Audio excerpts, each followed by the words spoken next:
division rule deals with symmetries.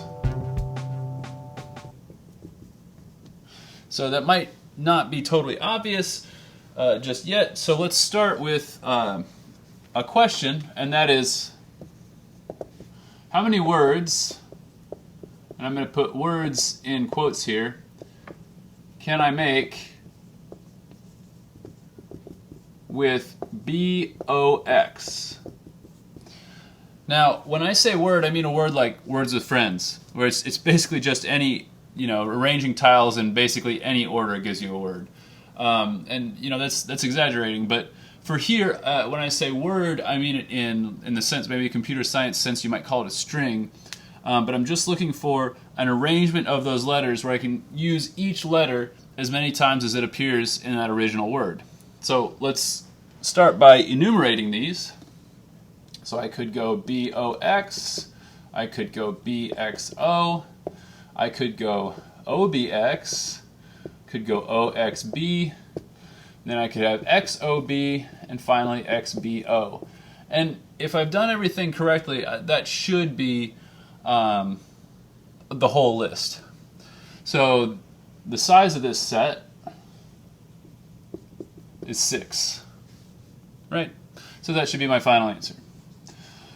But you can imagine that if I asked you this question for a longer word, this could take quite a while to try to make sure that you've made all the proper words and arrangements. So let's try to break down algorithmically how I arrived at this list. Well, what I did was I wrote down every possible first letter, and after I'd chosen my first letter, I chose a second letter, and after I had chosen the second letter, the third letter was fixed. So how many choices did I have for the first letter? So for the first letter, I had 3 choices.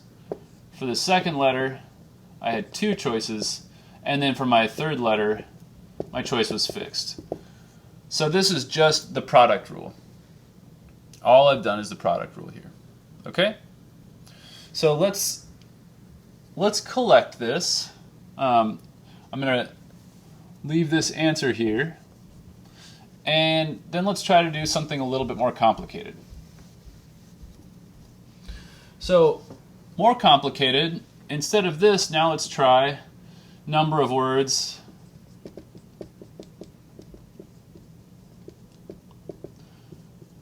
from boo. Alright, now this is different because all I've got is boo, oboe, and oob. What's different? These O's, it doesn't matter where they are, they're both the same as far as the words are concerned. So let's come up with a way to capture that. So the answer is going to be 3. We just saw that. But let's come up with a way to capture that. So here's what I want to do. I'm going to pretend for a second that I have O1 and O2, and then I'm going to run the same argument as I did with box, and that is to say I chose B01, O2, then I so I've chosen my first letter, then I have 2 choices for my second, and the choice of the third is fixed. If I chose the same first letter but I chose a different second letter, then I would have it like that. Now if I chose a different first letter, let's say O1, I could either choose B for my second letter and then O2 is fixed, or if I have O1 first, I could choose O2 for my second letter and then have B fixed. Now, it might be a little confusing as to why I've organized the list like this, but just let's keep going and watch what happens. If I chose O2 for my first letter, then I could have chosen B for my second letter, and O1 is fixed. If I chose O2 for my first letter and O1 for my second letter, then B would be fixed. And notice that if I draw this line here, everything that I have up here is down here. As above, so below, right? This is a reflection. This is symmetric. Now what's different is the numbers of 1s and 2s, right? It's just whether I have a 1 first or a 2 first. So the idea is the total list is going to be the same that we had before. It's 3 times 2 times 1. And then I have to divide by the number of symmetric lists, or the number of lists that are the same. So how many different lists did I have? Well, I had a list, this is going to sound strange, but I had a list for every way that I could organize 1 and 2. I either have 1, 2, or I have 2, 1. So I have to divide by the number of ways to arrange 2 objects. So that's 2 choices for the first object, 1 choice for the second object, and that gets us to our total of 3. Okay, so I think this makes sense, but I want to be very clear on this before I move on. If I have all different letters, it's just choices for the first one, choices for the second one, choices for the third one. This is that whole no repeats thing that maybe some of you were thinking about earlier from the product code example. But now, when I have repeating letters, all my counting gets funky, right? So I do the old way. Well, first I number the repeated letters so that they are different, and then I do it like the old way, but I make sure to organize my list in such a way that everything with 1 coming before 2 is in the first list, and everything with 2 coming before 1 is in the second list. I notice these lists are mirror images, so I can just count the whole size and then divide it by the number of lists. Okay? So now let's do a slightly more complicated example. It's going to look way more complicated, but in reality it's just a little bit more complicated. So what's the number of, again, quote-unquote words that I can make with the word cannonball?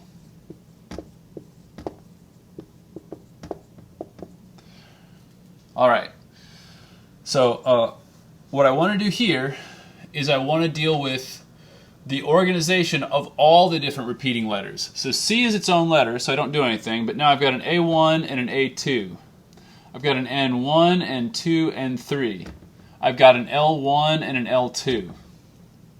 So let's figure out what this looks like. Well, how many letters do I have here? I've got 1, 2, 3, 4, 5, 6, 7, 8, 9, 10. If they were all distinct, then I would have 10 times 9 times 8, so 10 choices for the first times 9 choices for the second times 8 times ... times 3 times 2 times 1, but we could call this just 10 factorial, right? If you recall, notation for factorial is that exclamation point. So that's 10 factorial, but I need to divide by the number of ways to organize my A's. Well, it's 2 times 1. Hey, guess what? That's 2 factorial for the A's. How many ways can I organize my N's? 1, 2, 3. Oh, if those were 3 different letters, how many ways can I organize 3 letters into a word? Oh, look, that's what we just computed. It's 6. 6 is 3 times 2 times 1, which is 3 factorial. And then how many ways can I organize my L's? That's again 2 factorial. And this is your final answer right here. Okay, I didn't actually write out the list because 10 factorial is very large, right? But I imagined writing down a list of all the arrangements of these different letters, you know, treating N2 as distinct from N3, whatever. But then I had all these lists, and I had the lists where I had A1, then A2, then N1, then N2, then N3, then L1, then L2. So this is like the first list, and I have all the words where these letters appear in this order. Then I have all the words where these letters appear in this order: A2, A1, N1, N2, N3, L1, L2. And then I'm going to have the same set of words that I would write out, except with these letters in a slightly different order. And I would do this for all these different orders, swapping A1, A2, N1, N2, N3, and L1 and L2. And how many ways can I organize these? Well, it's just 2 factorial, 3 factorial, 2 factorial. Now, pause for a second. Just because I wrote A's first, then N's, then L's doesn't mean anything. Okay, this is just me keeping track the order of the A's, the order of the N's, the order of the L's. But this is not keeping track of whether A's occur before N's or after N's or anything like that. This is 2 factorial, this is 3 factorial, this is 2 factorial. And that is, that's just a basic symmetry example. So let's do one more symmetry example. And then we'll be done with this section. So one more symmetry example. We want to know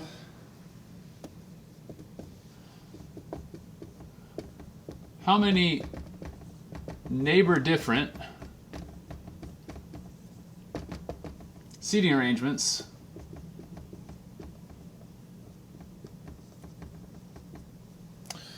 this is delightful.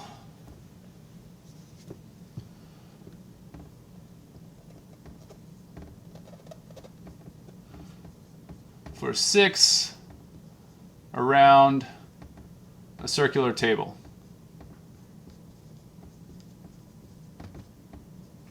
So how many seating arrangements are there for 6 around a circular table? So let's just suppose that we have A, B, C, D, E, and F. Now what does neighbor different mean? Neighbor different means a seating arrangement is neighbor different if somebody has different neighbors. So this seating arrangement is kind of equal to this seating arrangement. A, B, C, D, E, F. So even though they're in different chairs, they have the same neighbors. And this is sort of equal to this seating arrangement. A, B, C, D, E, F. Right, so if here's the circular table, maybe just for visual aid here, here's the circular table. This seating arrangement is the same as this seating arrangement under this notion of neighbor different. Okay, so what's a neighbor different seating arrangement then? For example, if we had A sitting next to C and then just filled in the rest somehow, it's B, D, E, F. So even though these 3 people have all the same neighbors, A, F, and E have, just F and E have the same neighbors, I guess. But you'll notice, just by swapping 2 people, A has a different neighbor. So A had the neighbor B in this arrangement, but has a neighbor C in this arrangement. So this is a neighbor different seating arrangement. This is a neighbor different seating arrangement. And this is a neighbor different seating arrangement. So the question is, how many neighbor different seating arrangements are there? Well, to do this by symmetries again, what we're going to want to check is what's the total number of seating arrangements. So we're going to do the total number, and then we'll divide by the symmetries. So the total number, well, I've got 6 choices here, 5, 4, 3, 2, 1. It's going to be 6 factorial. All right, to see, I got 6 choices for the first one, then 5, 4, 3, 2. And if you go to a table with 6 chairs and 5 people are seated, then there's only one possible location for you. So that's the total. Now we need to divide by the number of symmetries. Well, if A is the first one to sit down, and then B, C, D, E, and F sit down in alphabetical order clockwise, then A has 6 choices for their first seat, and the rest of them fill in. So we've got 6 sort of rotational variations. So these are from rotations. And this would be A, B, C, D, E, F versus A, B, C, D, E, F at the top versus, so we're just rotating around. And then there's another thing we could do. Notice to get from here to here, we didn't twist the table around. A is actually in the same seat, but what did we do? Instead of putting people alphabetical order clockwise, we went counterclockwise. So for every seating arrangement, what I could do is I could take whatever order I have that's clockwise and make it go counterclockwise. So whether it's alphabetical or not, just if I take everybody and make them, pick one seat and then make everybody switch with respect to that seat, well then I've just done sort of a flip or reflection. So then I've got 2 reflections. So I went from, here I went clockwise, here I'm going counterclockwise. So that's a reflection. That is to say, if I'm going clockwise or counterclockwise. So my final answer then is going to be 6 factorial divided by 6 times 2.